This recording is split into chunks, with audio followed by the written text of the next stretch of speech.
Merci à Sarah pour toutes ces informations. Comme elle l'a si bien annoncé, nous avons le plaisir de recevoir ce soir l'honorable Abba Mbaye. Bonsoir. Bonsoir, Der. Alors, on va parler du dialogue national sur le système politique qui débute demain mercredi, mais également beaucoup d'autres choses par votre posture d'ancien parlementaire. Déjà, je vois que vous êtes président du mouvement Conviction.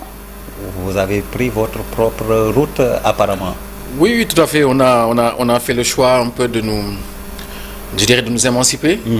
D'abord parce que nous avons fait l'autocritique par rapport à ceux qui ont été élus à la tête du pays. C'est un parti nouveau qui est arrivé avec un discours différent, des pratiques différentes. Et nous avons la chance d'avoir fait les partis classiques. Les partis qu'on connaît, moi notamment du Parti Socialiste. Nous avons appris une manière de faire de la politique. Une fois que ces partis ne sont plus au pouvoir, une fois que ces partis ont subi l'obsolescence qu'ils ont subie, il était important que des gens comme nous puissent essayer de comprendre qu'est-ce qui s'est passé. Comment on a fait pour connaître ce déclin-là, comment on a fait pour être aussi éloigné des préoccupations des populations, comment on a fait pour que d'autres, disons, métiers politiques apparaissent, les activistes, les influenceurs, qui ont repris ce qui aurait dû être nos indignations légitimes, qui ont pris notre place et qui ont dit qu'il y avait une façon différente de faire la politique. Ça veut dire qu'on a perdu notre prise sur le réel, et par cette même mécanique, on a perdu la confiance des Sénégalais qui ont considéré que les hommes politiques classiques n'avaient pas la capacité de changer le quotidien, étaient là pour s'enrichir ou à être dans un entre-soi où on se passait des avantages. Donc il était important pour nous d'avoir un positionnement qui fait pont entre ce que je peux appeler l'ancienne politique et la politique moderne telle qu'elle se pratique aujourd'hui. C'est pour ça que nous avons choisi ce mot conviction. Parce que justement, conviction, je m'interrogeais. Conviction parce que pour nous c'est ça l'essence de la politique.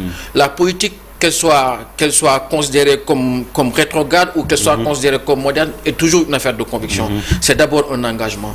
Nous sommes engagés en politique non pas parce que nous jugeons des personnes, nous considérons qu'il y a des gens qui n'ont rien fait et qu'il faut les fusiller. Nous considérons que quand on s'engage en politique, c'est pour changer la vie de nos concitoyens. Et cela demande une éthique. Aujourd'hui, on est dans un pays où quasiment tous les partis ont fait et le pouvoir et l'opposition. Qu'est-ce qu'il nous faut développer? Il nous faut une éthique de la responsabilité, il nous faut créer un lien avec les populations pour comprendre que la politique, ce n'est pas une affaire de baguette magique. Tu ne peux pas être dans l'opposition, c'est le plus simple, charrier les frustrations, multiplier les promesses, et une fois qu'on est au pouvoir, dire aux populations non, on ne peut pas développer un pays en un mandat, alors que la promesse initiale, c'était de dire, dès que j'arrive, au bout de 2 mois, tout change. Mais c'est le moment de faire comprendre aux populations que la gouvernance de nos pays est complexe. Et lorsqu'elle est complexe, elle exige des gouvernants qui ont une profondeur, qui ont un esprit de responsabilité et qui ont la sincérité dans cette posture de tous les jours pour pouvoir changer la vie de nos concitoyens. Le mouvement a été officiellement lancé? Pas encore. En fait, on a pris un peu de retard parce qu'on était en discussion avec des amis qui ont déjà un récépissé de parti politique, puisqu'il s'agissait de basculer directement vers un parti politique. Nous ne sommes pas tombés d'accord, mais je pense que nous allons faire un lancement en 2 temps. D'abord, un pré-lancement à Saint-Louis, puisque moi je suis de Saint-Louis, c'est ma base naturelle, c'est mon ancrage naturel, et dans un deuxième temps, un lancement peut-être à Dakar ou ailleurs. C'est un futur parti politique, donc en gestation. Oui, tout à fait. C'est un futur parti politique. En fait, c'est ça l'ambition qu'on a sur le moyen long terme. Et l'objectif pour nous, c'est de participer à la reconfiguration du champ politique. Tous les partis classiques qui étaient là avant, je parle du PDS, je parle des partis de gauche dans leur ensemble, sont appelés à faire leur mue. Ils vont arriver à un point critique. Et sur ce point critique-là, ils nous rejoindront pour inventer ce qui sera leur posture de demain. Pour que lors des prochaines élections, bien sûr qu'on aura toujours des coalitions, voire même des intercoalitions, mais ce sera sur des partis animés par des hommes et des femmes qui auront compris, avec les populations, je l'espère, que gérer un pays, c'est pas seulement une affaire d'ambition, de lubie d'un homme ou d'une femme, mais c'est des mouvements sociaux, c'est des mouvements d'une société pour arriver à un optimum de gestion, et c'est ça que nous espérons. Alors, à la veille du dialogue, on parle beaucoup de rationalisation des partis politiques. Et vous allez continuer à en créer. Ça risque d'être difficile de trouver une formule pour cette rationalisation à ce rythme. Ouais, je ne partage pas toujours l'avis des gens qui veulent en faire un problème. C'est un des marqueurs de notre vie politique. le champ politique sénégalais évolue beaucoup par fragmentation. Je viens de Taxawu Sénégal, qui vient du Parti socialiste, le Parti socialiste qui a engendré l'AFP, qui a engendré le Renouveau, le PDS qui a engendré l'APR, qui a engendré le Rewmi qui a engendré Agir, qui a engendré PRP, qui a engendré Awalé. Le système politique sénégalais évolue par fragmentation. C'est un des traits de caractère de nos pays. Maintenant, on ne crée pas des partis de manière désinvolte. Je pense que c'est le fruit d'un engagement et cela doit être interprété comme un dynamisme citoyen, comme le fait qu'on est un pays assez politisé où les citoyens ont besoin de cartes pour s'exprimer. Je pense que c'est plutôt une recherche qu'on doit, plutôt que d'en faire un vrai problème. Surtout que si notre corpus, si nos dispositifs légaux sont respectés, je pense qu'il y a largement les moyens d'assainir les partis politiques puisqu'il suffit de respecter les normes. En tout cas, nous, on n'a pas envie d'être une organisation de plus. Je pense qu'il va falloir un moment où il y aura une ligne rouge pour dire aux gens, à partir de maintenant, tout le monde respecte la règle, sinon les gens seront obligés d'appliquer la loi. Alors, avant, on parlait justement du dialogue politique. Est-ce que vous comprenez cette polémique qu'il y a autour de la participation de l'opposition? Certains disent que la priorité est à l'économie, mais si on note bien, l'opposition ira en rang dispersé. L'APR dit non, la République des valeurs de Thierno Alassane Sall, également les serviteurs Barthélémy Diaz. Par contre, le PS, l'AFP que vous citiez tantôt, le Rewmi, la nouvelle responsabilité, entre autres partis, ont annoncé leur présence, ainsi que d'autres personnalités de la vie politique. D'autres ont suspendu leur participation à des conditions. Alors vous, comme je dis, est-ce que vous comprenez toute cette polémique qu'il y a autour de la participation à ce dialogue? Moi, je n'ai pas à juger les choix des uns et des autres. Je respecte les choix des uns et des autres. Je pense qu'aujourd'hui, nous, on est un pays qui est quand même une vitrine démocratique. Je pense que c'est un des brandings du Sénégal, notre démocratie. Nous aimons bien dire aux autres que nous sommes un pays démocratique qui a connu des alternances, même si d'autres en ont connu un moment. Je pense qu'il appartient à tout un chacun de veiller à garder cette image-là. Nous avons eu 12 morts en 2012, nous en avons eu 80. Ça veut dire que les points de vulnérabilité du pays tournent principalement autour de la politique. Rien que cela doit nous pousser à dialoguer pour éviter que cela ne se reproduise. C'est une responsabilité que nous avons, nous, acteurs politiques, puisque la politique, elle n'est pas faite pour tuer. La politique, elle est faite pour transformer le réel. La politique, elle est faite pour inventer des possibles. Et je pense que c'est ça qui nous interpelle. Surtout que moi, je ne suis pas du tout d'accord avec ceux qui nous disent qu'il y a une cloison entre la politique et l'économique. Au Sénégal, je pense que tout est imbriqué, tout est lié. Je pense je viens de suivre un débat intéressant que vous avez eu avec le directeur sur la formation professionnelle, sur l'emploi des jeunes. C'est un de nos grands défis. C'est des sujets sur lesquels, par exemple, je vous ai entendu dire pourquoi on ne forme pas plutôt les jeunes sur les métiers. C'est un de nos points de basculement. On n'a que 10% qui quittent le cycle fondamental pour aller vers la formation professionnelle. À quel moment va-t-on faire ce que nous, dans notre programme, on avait appelé le bilan de compétences? C'est-à-dire en 6e ou en 5e, on peut se poser avec les parents, ou ce qu'on avait appelé des grands frères de quartier, des magoukognes, qui sont là comme autant il y a des badjanougor, des grands frères de quartier qui sont là, des liens avec la jeunesse, pour pouvoir à un moment faire ce qu'on appelle un bilan de compétences, pour dire, écoute, ce gamin-là, il est bon, laissons-le continuer sur l'académie, ou il a des problèmes, évoluons sur d'autres métiers, il est très fort à la main. Allons vers les métiers de la main. Mais c'est des débats sur lesquels on passe sur les collectivités territoriales. Quel type de gouvernance locale nous voulons? Quel type de gouvernance de proximité nous voulons? Mais on ne peut pas parler des élections locales si on ne parle pas on nous a parlé de pôle territoire, du potentiel économique. Le premier potentiel économique, c'est la jeunesse. Donc, les sujets se tiennent. On ne peut pas parler, vous avez vu, le président et le premier ministre viennent de mettre en place un comité pour la modernisation du code général des impôts. Vous avez vu la réaction du Forum civil pour dire que c'est pas assez inclusif. Moi, je fais partie de ceux qui croient que la fiscalité locale, la fiscalité de base, la fiscalité territoriale sera le seul moyen pour nous d'élargir nos bases. Et c'est ça que le gouvernement veut. Donc, en quoi peut-on considérer que les sujets sont différents en fonction qu'on soit sur un bord totalement politique ou qu'on soit économique? Je pense que les problématiques sont liées. Vous ne pouvez pas, par exemple, baisser le coût de la vie, faire baisser le loyer, si on ne règle pas la question de la fiscalité locale, notamment de la fiscalité de propriété, qu'on doit substituer par une fiscalité résidentielle et qui permet au territoire d'avoir un engagement beaucoup plus économique. Vous regardez les critères de compétences. dévolus par l'État au territorial, l'économie n'en fait pas partie. Donc aujourd'hui, on va parler des critères électoraux, des critères politiques, mais la conséquence, ça va être l'économique. Donc pour moi, il n'y a pas une cloison fixe. Je pense que c'est l'occasion justement d'ouvrir un débat sur un premier sujet, sur des questions politiques, et d'évoluer vers d'autres débats qui seront économiques. Et il faudrait que nous aussi, en tant qu'acteurs politiques, qu'on apprenne à parler, parce que c'est ça aussi la responsabilité. Alors, vous avez reçu officiellement les TDR, les termes de référence, oui, tout à fait, ainsi que votre carton d'invitation. Tout à fait, j'ai tout reçu, et c'est l'occasion pour moi de remercier la Direction générale des élections. Et est-ce que les TDR sont à l'image de ce dont vous voulez discuter, vous, en tant qu'acteur politique, face à la situation actuelle du pays? Oui, en fait, les TDR sont assez explicites. Maintenant, en fonction, j'ai vu beaucoup de partis qui ont fait des propositions, qui ont fait des amendements. C'est important, mais les TDR n'ont rien à voir avec l'organisation des discussions. Une fois qu'on sera là-bas, il y aura 3 commissions. Il y a une commission qui va parler démocratie, droit, liberté, ainsi de suite. Il y en a une autre commission qui va parler des questions typiquement électorales, du processus, et une autre qui va parler des institutions. Je pense que il y aura, pour moi, la principale inquiétude qu'on peut avoir, c'est au vu du nombre de participants, est-ce que le délai sera assez long pour pouvoir parler de tout, aller au bout de tout et avoir des consensus sur tout. Je pense que c'est la grande problématique qu'on a. Après, on verra si on a entendu, bien sûr, je sous-entends les propositions du conseil juridique du président de la République sur la question constitutionnelle, sur la question du périmètre de compétence entre le président et le premier ministre. C'est des sujets qui arriveront et forcément aujourd'hui on devra en débattre. Je pense que c'est des éléments sur lesquels ça ne peut pas être l'affaire d'un régime. Bien sûr qu'ils ont été élus avec légitimité. Bien sûr qu'ils ont une majorité écrasante. Mais c'est des sujets qui nous rattraperont un mois ou un autre.